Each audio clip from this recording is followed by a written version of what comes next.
Elles viennent de plus de 6 pays d'Afrique.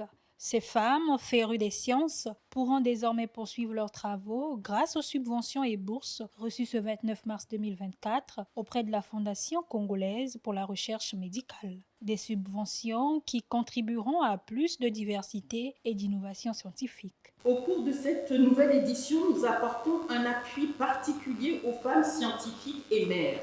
En effet, la contribution naturelle de la femme est de porter la vie. Malheureusement, dans la vie professionnelle, au lieu que cela soit tout simplement un événement heureux, cela peut sonner le glas des ambitions professionnelles. La grossesse puis l'accouchement deviennent un handicap, un frein à l'évolution d'une carrière prometteuse.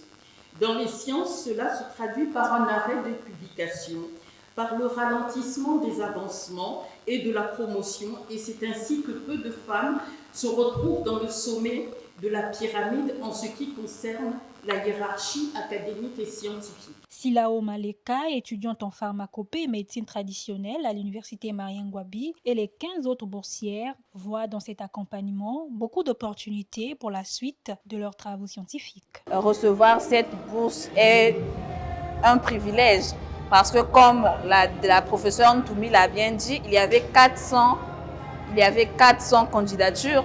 Être parmi les 15 dernières qui ont été retenues, ça me booste encore plus à me dire que le choix que j'ai fait pour la science était un bon choix et ça me donne encore plus de force afin de continuer et de pousser les autres à suivre leur chemin. Les fondations congolaises pour la recherche médicale et Bayonne misent sur l'innovation dans la recherche médicale auprès des femmes africaines. En témoignent ces subventions qui vont de 500 à 900 000 francs CFA.